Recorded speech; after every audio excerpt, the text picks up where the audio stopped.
The test is in 4 parts: Part 1, Part 2, Part 3, and Part 4. Now look at Part 1. Part 1. You will hear a telephone conversation between a customer and an overseas shipping agent. First, you have some time to look at questions 1 to 8.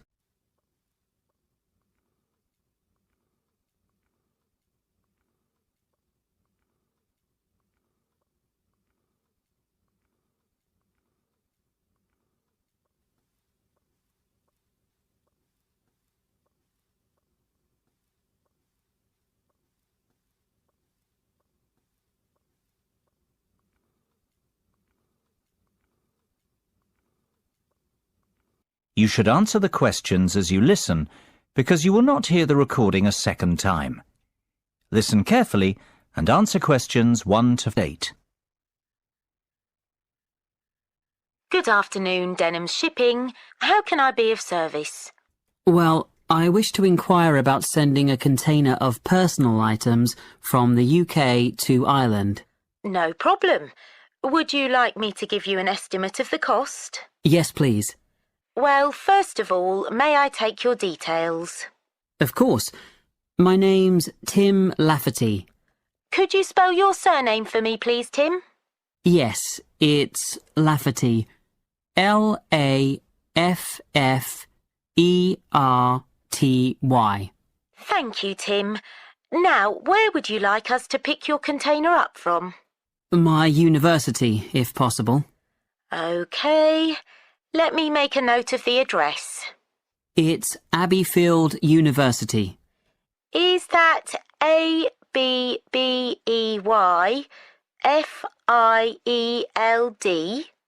That's right. Park Street, Brighton. Perfect. And may I take down your postcode too? It's BR8 9P3. Great. Thank you, Tim. Have you the container's measurements? I do. It's approximately 2.5 metres long by 1.25 metres wide. I see. Quite a big one then. Indeed. And the height? I make it 1.20 metres deep. So that's 2.5 by 1.25 by 1.2. Right. And what will actually be in the box, Tim? Oh, mostly old uni books. OK. And some music albums. Anything else? Yes, a little bit of stationery. I see. And could you put an estimate on the value of the items? The books are quite valuable. They're worth around £1,800.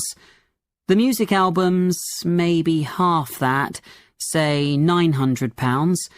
And you can put the stationery down as £300. Before listening to the rest of the conversation, you have some time to look at questions 9 and 10.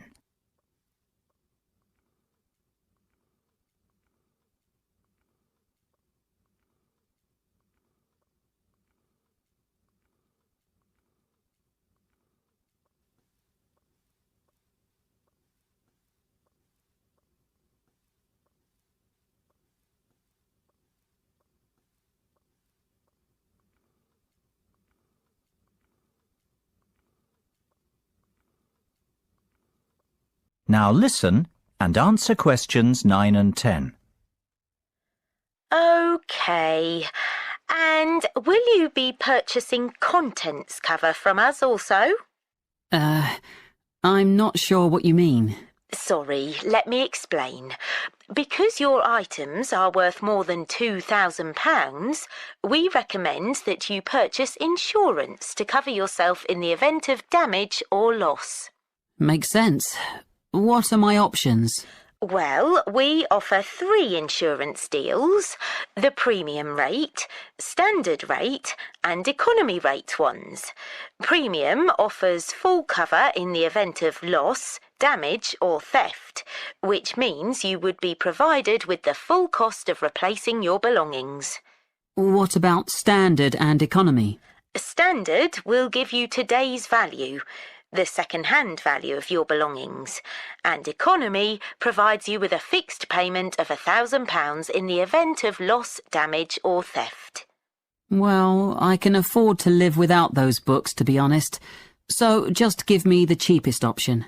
We recommend standard cover for all our customers. No, thank you. That won't be necessary. The cheapest option will be fine. No problem. And one last thing, will you be needing delivery at your office, at your house, or do you intend to pick up your container at the port? Home delivery would suit me best, I think. We'll get that process for you. That is the end of part 1. You now have half a minute to check your answers.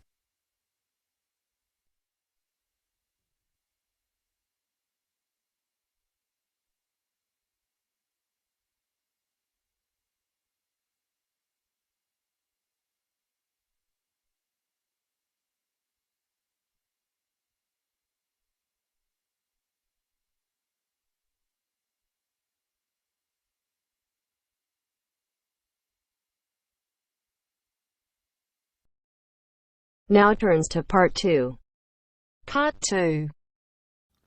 You will hear the general manager of a golf club talking to some people who would like to become members. First, you will have time to look at questions 11 to 16.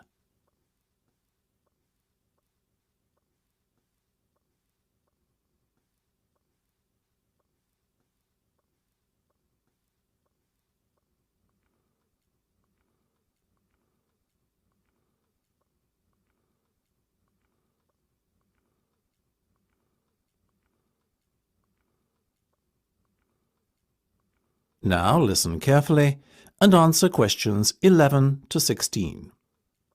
Now, ladies and gentlemen, thank you for coming to this meeting. Demand for membership places has far exceeded our expectations this year, so it was decided to gather you all here together to go through the process step by step, once rather than many times with each of you individually. The first thing you need to do is not fill in the application form. This, you see, is a waste of time, unless you have found an application sponsor. Your sponsor must be an existing full member of the club.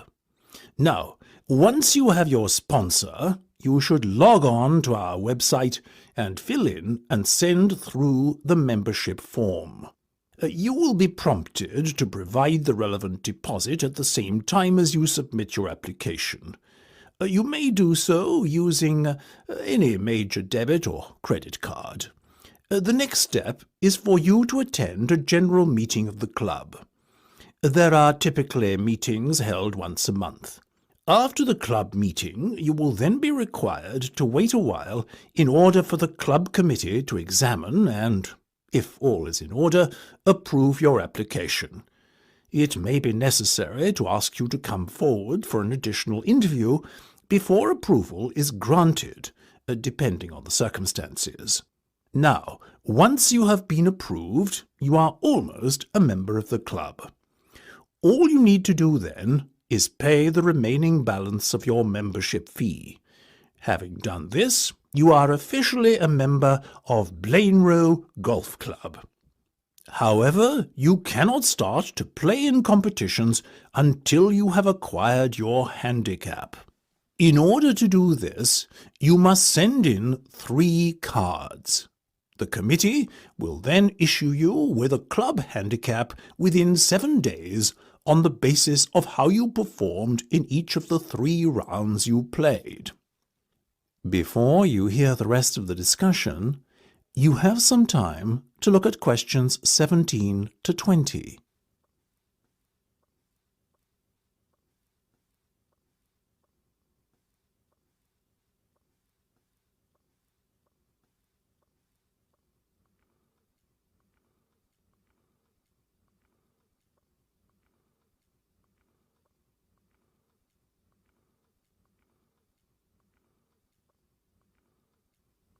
Now listen and answer questions 17 to 20. Now, I won't spend much more than a few minutes on this, but let's go through the different membership types quickly now. Remember, all the information I'm about to give you and more is available on our website. The first category is Full Ordinary Member. Basically, this is a full membership that gives you full playing rights during competitions, and for casual golf as well. It costs £10,000 to become a full member, or alternatively, 4 instalments of £2,500. Our next category is Associate. This is for a golfer who is already a member of a club but wants to join ours too, while keeping his existing club as his main club. You have the same rights as a full member, but the cost is £9,000. I must remind you that there is a limited number of memberships of this kind available. 5-day members pay £5,000 to join, and this payment can be put towards becoming a full member at a later date if you would like to upgrade your membership status. You enjoy full playing rights during casual play and can play in all weekday competitions. However, you cannot enter competitions at the weekend.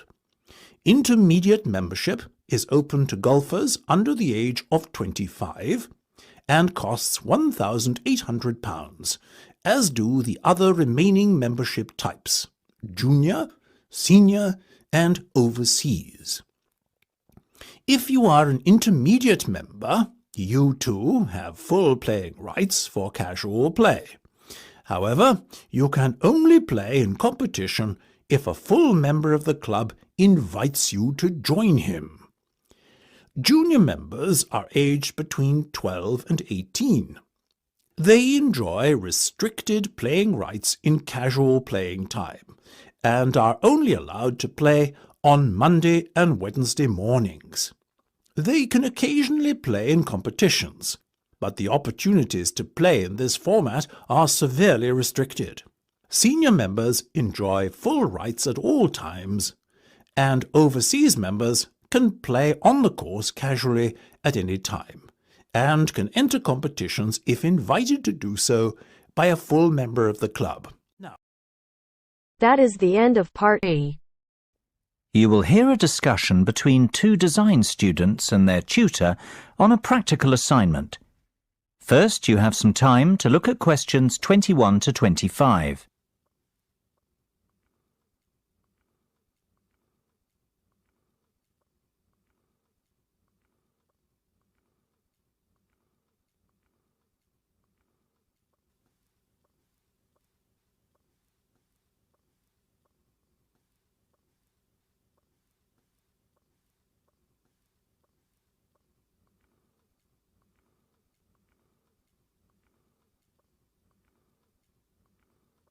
Now listen carefully and answer questions 21 to 25.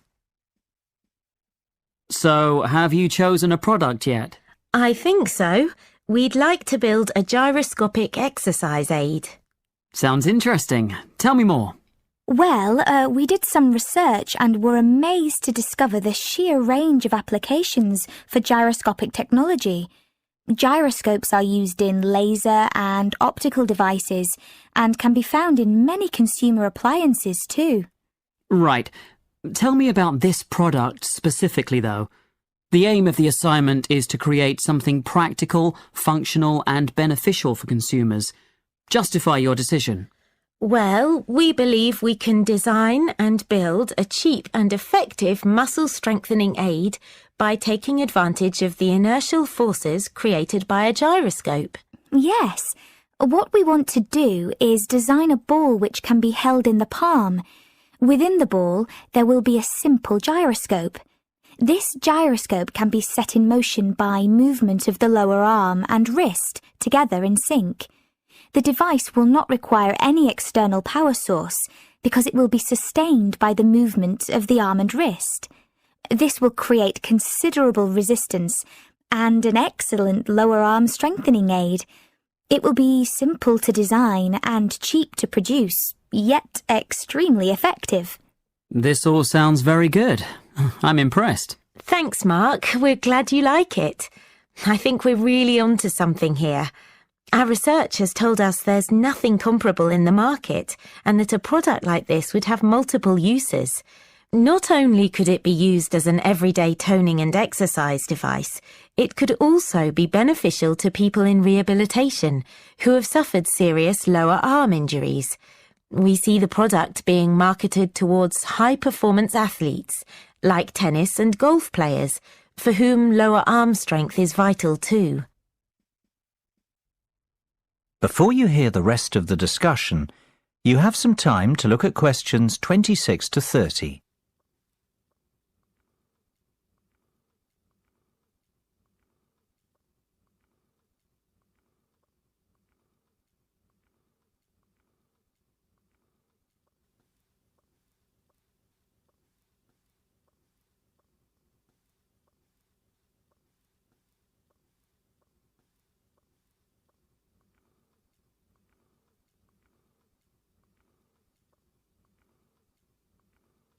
Now listen and answer questions 26 to 30. I've heard enough to give your project the go-ahead. Now, let's talk costs. Right. Well, we estimate that around £3,000 will be required for product development. You mean to build the prototype? Exactly. And we'll need half that again to carry out some product testing. And what's your timeline for the project? The prototype should be ready a fortnight after work on the design starts, and we'll need another 6 weeks for testing. We want to enlist the help of 15 people to test the prototype.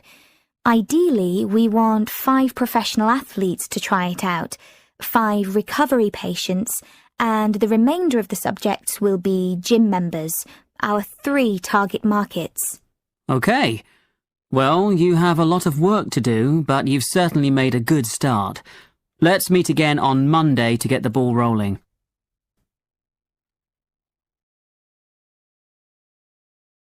That is the end of part 3. You now have half a minute to check your answers.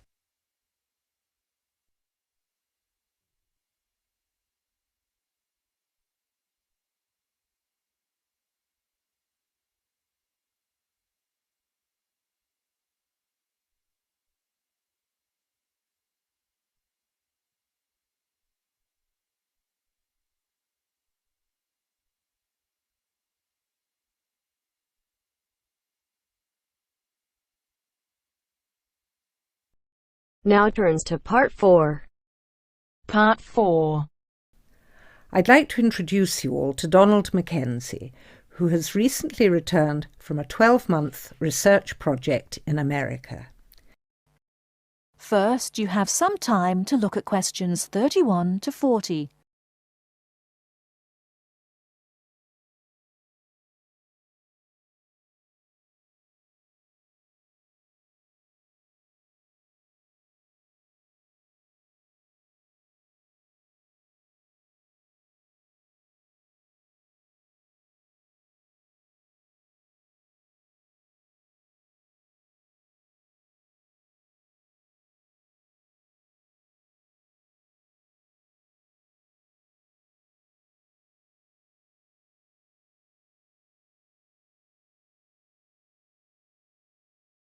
Now, listen carefully and answer questions 31 to 40.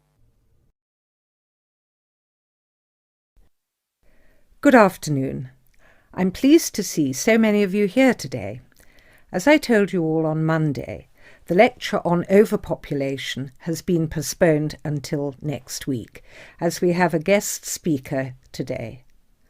I'd like to introduce you all to Donald Mackenzie, who has recently returned from a 12-month research project in America. He is here to share with us some of the results of his studies into the problem of illiteracy. Hello. Now, as sociology students, I have no doubt that you are aware that it is commonly believed that one indicator of a developed country is the level of education of its citizens. Now, most of these nations have free compulsory education for all, and strict teacher certification requirements.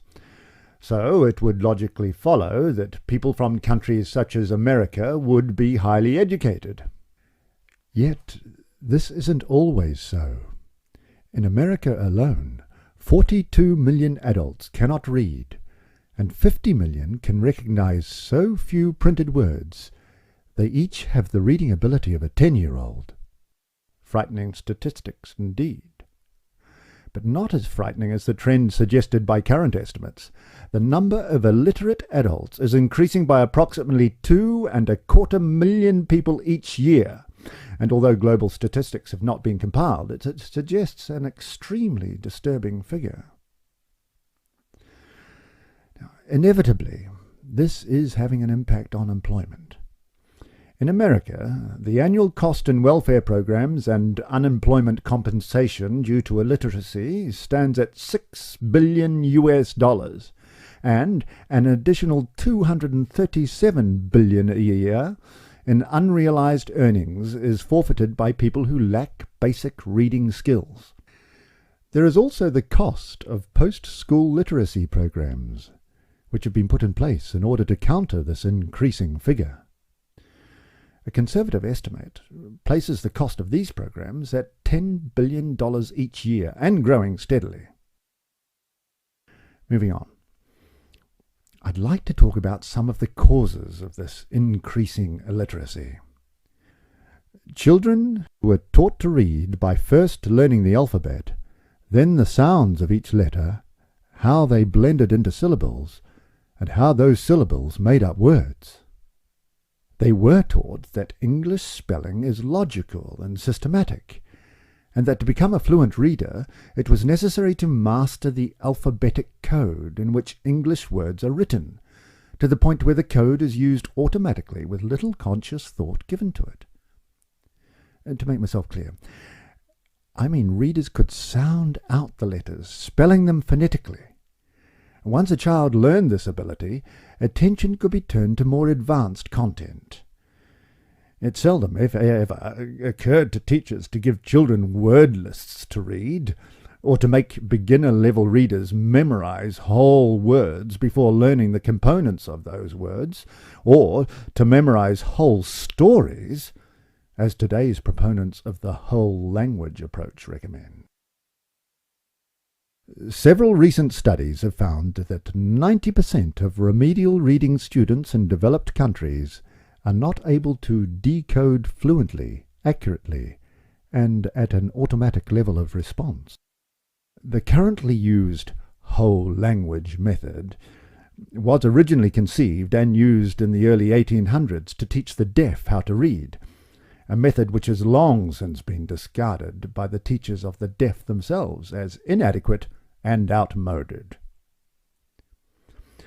English is an alphabetic language that when written, uses letters to represent speech sounds. When students were taught to read, they consciously identified the speech sounds and learned to recognize the letters used to represent them. They were then trained to apply this information to decode the names of unwritten words, understand their meaning, and comprehend the information presented as a complete thought. The English language contains approximately 500,000 words.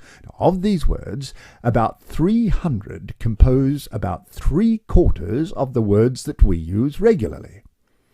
As I said, in schools where the whole language method is taught, children are constantly memorizing sight words during the first 3 or 4 grades of school, but are never taught how to unlock the meaning of the other 499,700 or more words. Whole language learning causes frustration, poor spelling, and hostility towards reading. Very bright children who can't memorize long lists of words and retain their meaning are placed in special education, when all they need is to be taught the 26 letters of the alphabet, the 44 sounds they make, and the 70 common ways to spell those sounds. Some researchers believe dyslexia and the symptoms of attention deficit disorder are actually caused by this reversal of the normal learning sequence. So, why do faulty reading methods continue to be used? Well, in short, it's big business. The sale of instructional reading programs is big business today. Each year, publishing companies compete for the adoption of reading programs and workbooks, which have to be replaced annually. Concentrating on phonics would seriously reduce the cost of education.